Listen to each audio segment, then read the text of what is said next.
नमस्कार, this is me Monika and आप सुन रहे हैं हमारा 2 मिनट का मॉरल वैल्यूज़। अक्सर भाव बदलते रहते हैं।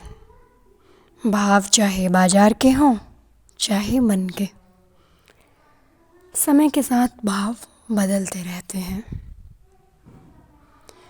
बाजार के भाव मांग और आपूर्ति के कारण बदलते रहते हैं और मन के भावों पे तो हमारा कोई नियंत्रण ही नहीं है। हमारा मन जरा सा अनुशासित व्यवहार करने पर यह एक हद तक किसी भी सांचे में ढाला जा सकता है। बाहर की परिस्थिति से अधिक प्रभावित हुए बिना हम अपने मन में आनंद और प्रेम का भाव रख सकते हैं। हमारा मस्तिष्क 2 हिस्सों में बटा है। एक तर्क आधारित गणनाएं करता है और दूसरा भावनाओं पर आधारित सुझाव देता है। दोनों हिस्से मिलकर पूरे शरीर को चलाते हैं। विज्ञान और गणित के आधार पर दौड़ती भागती जिंदगी में भावनाओं को कमज़ोर पक्ष कहा जाता है। तर्क के साथ साथ भावनाओं का होना भी ज़रूरी है, लेकिन हमारी समृद्ध संस्कृति में इस भाव का महत्व घटता जा रहा है और अब भाव का अर्थ सिर्फ बाजार भाव होकर ही रह गया है।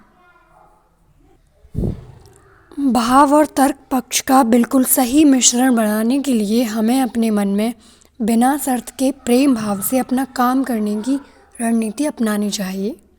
तभी हम छल कपट से भरी दुनिया में निर्बाध अपना रास्ता तय कर सकते हैं। यह कोई बहुत मुश्किल काम नहीं है। अपने मन में उचित पैमाने पर प्रेम भाव पैदा करना जरा भी मुश्किल काम नहीं है।